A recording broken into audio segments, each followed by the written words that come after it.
ہے کہ یہ تخلیق کائنات کا مقصد، تخلیق کائنات کا مقصد حضور وجہ تخلیق کائنات ہے، حضور وجہ تخلیق کائنات ہے، آپ کس سبب سے بنا، مگر مقصد تخلیق کائنات کیا ہے؟ وہ ہے بندگی، اللہ کے آگے جھکنا۔ اگر یوں کہا جائے کہ انسان کا دنیا میں آنے کا مقصد ہی نماز ہے تو یہ بالکل سچ، بالکل حقیقت، یعنی دنیا میں آنے کا، ہمیں پیدا کرنے کا، تخلیق کرنے کا مقصد ہی نماز تھا۔ تو جس انسان نے اپنا مقصد کھو دیا تو اس نے تو ساری زندگی ضائع کر دی۔ تو نماز اتنی ضروری چیز ہے کہ آپ دیکھیں کہ ڈے ون سے ہی بچہ پیدا ہوتا ہے مسلمان کے ہاں، پہلے دن اس کے کان کے اندر اذان دی جاتی ہے، ایک تو اسے اللہ کا نام سنایا جاتا ہے، اذان کہی جاتی ہے، دائیں کان میں اذان اور بائیں کان میں اقامت۔ اتنا کا کام بھی ہم خود نہیں کر سکتے، اس کے لیے بھی ہمیں مولانا تلاش کرنے ہوتے ہیں، اس کے لیے بھی قاری صاحب ڈھونڈ کے لانے ہوتے ہیں۔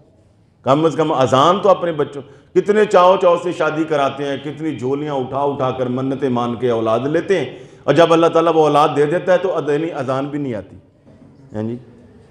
تو اذان تو کم از کم اپنے بچوں کے کان میں خود دینے کی آدمی کی پریکٹس ہونی چاہیے، اور اسے اتنا علم ہونا چاہیے۔ تو دائیں کان میں اذان، بائیں کان میں تکبیر، تو یہ کیا ہے؟ پہلے ہی دن یہ میسج دے دیا کہ بھئی دنیا میں تو کھانے پینے اور کاروبار کرنے، شادی کروانے، پڑھنے پڑھانے، ڈگریاں لینے یہی نہیں آیا، اس کام کے لیے آیا۔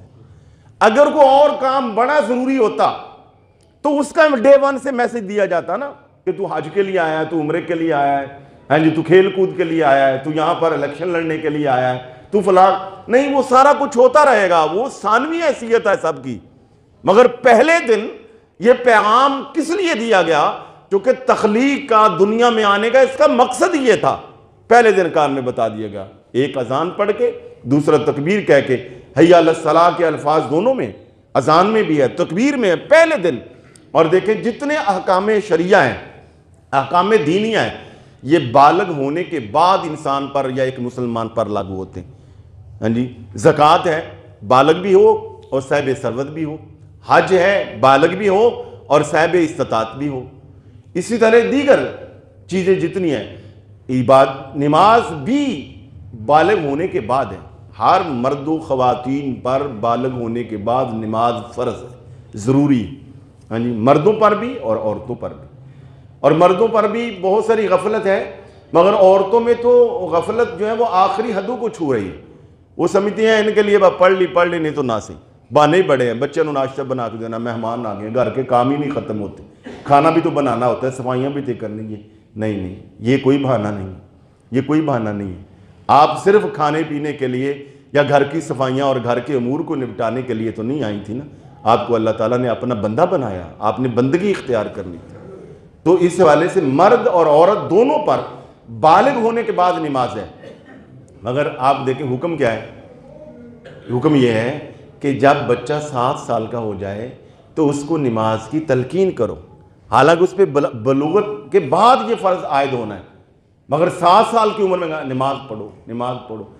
اور میرا خیال ہے، جہاں تک میرا مطالعہ ہے، بچوں کو تادیباً ہلکا سا مار پیٹ کرنا یا انہیں ڈانٹ ڈپٹ کرنا، یہ صرف نماز کے مسئلہ میں ہے، اور کسی مسئلہ میں نہیں ہے کہ بچوں کو ماریں یا بچوں کو ڈانٹ ڈپٹ کریں، صرف نماز کے معاملے میں ہے کہ 7 سال کا بچہ ہو تو اسے ترغیب دلائیں، اسے تلقین کریں، نماز میں اپنے ساتھ کھڑا کریں اور اپنے ساتھ مسجد میں لے کے آئیں، گھر میں نماز کا ماحول بنائیں، بچوں کو بھی وضو سکھائیں۔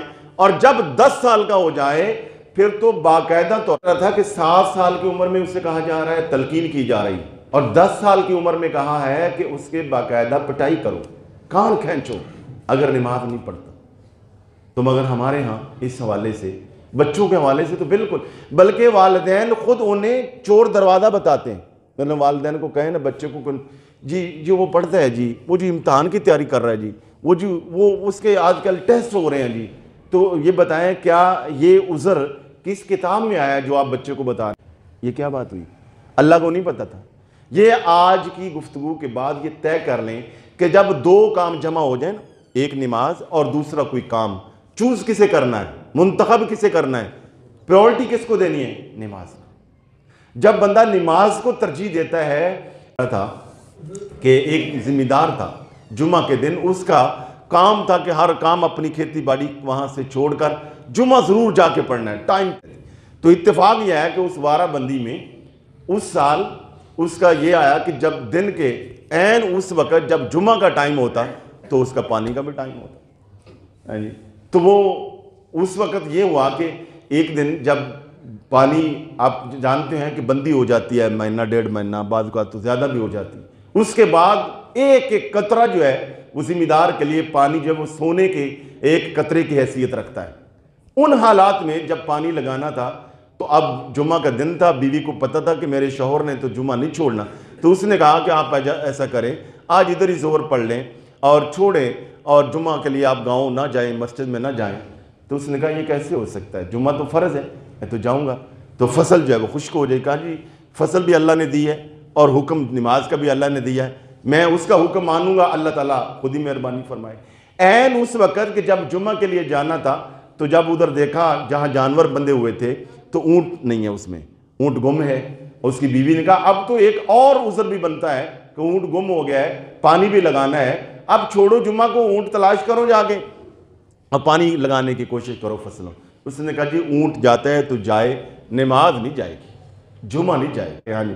تو نکا کر کے میں چلا گیا، تو وہ غلطی سے یہ والا آپ کی طرف بھی میں نے نکا جو بند کرنا تھا وہ نہ کر سکا، تو پانی جو ہے وہ جس فصل کو لگانا ضرور وہ آپ کی فصل کو لگ گیا، وہ ایک پانی لگ گیا، دوسرا وہ معذرت کر رہا تھا۔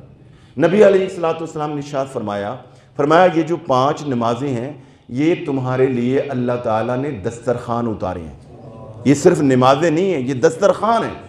آپ ہی دیکھیں کہ اللہ تعالیٰ نے یہ وہ تحفہ ہے کہ جس سے اللہ تعالیٰ نے حضور نبی پاک صلی اللہ علیہ وسلم کی ساری حیات مبارکہ، ویسے تو ایک ایک لمحہ ہی کیا کہنا، سب سے ٹاپ کا جو لمحہ ہے سعادت والا وہ معراج کی رات ہے۔ اللہ تعالیٰ نے اپنے پیارے حبیب کو عرش پہ بلا کر حضور کی امت کے لیے اور حضور کے لیے جو بہترین تحفہ عطا فرمایا وہ نماز کا تحفہ ہے، اور یہ 50 نمازیں تھیں۔ پھر حضور واپس آئے تو وقت بڑا تھوڑا ہے، میں پھر ادھر آتا ہوں کہ اب دیکھیں علماء کہتے ہیں کہ اللہ تعالیٰ نے انسان کو 5 حواس عطا فرمائے بنیادی طور پر، جو ہمارا 5 حواس ہے، یعنی دیکھنا، سننا، چکھنا، چھونا اور سونگھنا، 5 حواس جسے حواس خمسہ کہتے ہیں، اور اسی سے ہماری زندگی کا نظام چل رہا ہے۔